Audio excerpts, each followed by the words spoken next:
মঙ্গলবার সকাল 10টায় অস্ট্রিয়ার দ্বিতীয় বৃহৎ শহর গ্রাজে অতর্কিত হামলা চালায় এক বন্দুকধারী। শহরটির দ্রেয়ের স্কুটজেনগেস উচ্চ বিদ্যালয়ের দুটি শ্রেণীকক্ষে এ হামলা হয় বলে জানায় দেশটির গণমাধ্যম ক্রোনেন জেইতুং।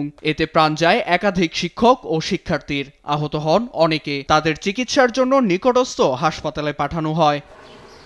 হামলার খবরে ছুটে যায় স্থানীয় প্রশাসন। আইনশৃঙ্খলা রক্ষাকারী বাহিনীর সঙ্গে কোবরা স্পেশাল টাস্ক ফোর্স মোতায়েন করে পুরো এলাকা ঢেকে ফেলা হয় নিরাপত্তার চাদরে। যুক্ত করা হয় সামরিক হেলিকপ্টার।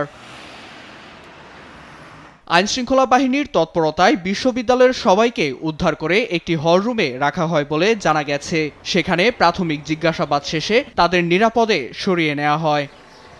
প্রথমবারের মতো অস্ট্রিয়ায় এমন ঘটনায় উদ্বেগ প্রকাশ করেন স্থানীয় মেয়র এলকে কাহর। নিহতের মধ্যে 7 জন শিক্ষার্থী ও একজন প্রাপ্তবয়স্ক বলে নিশ্চিত করেন তিনি। এছাড়া বিদ্যালয়ের একটি শৌচাগারে বন্দুকধারীর মরদেহ পাওয়া যায় বলে জানান গ্রাজ পুলিশের মুখপাত্র ফ্রিটজ গ্রুডনিক।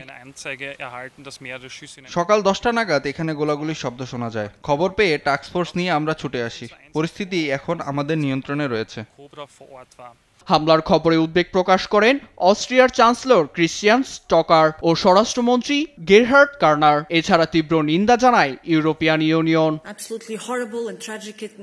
বিদ্যালয়ের শিক্ষার্থীদের উপর ভয়ানক হামলার ঘটনা সত্যি দুঃখজনক। ইইউর পক্ষ থেকে আমরা সুষ্ঠু তদন্তের দাবি জানাচ্ছি, নিহতদের পরিবার প্রতি সমবেদনা জানাচ্ছি।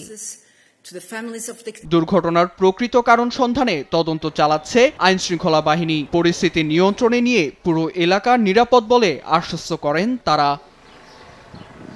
নীরব দাস, নিউজ ডেস্ক, দেশ টিভি।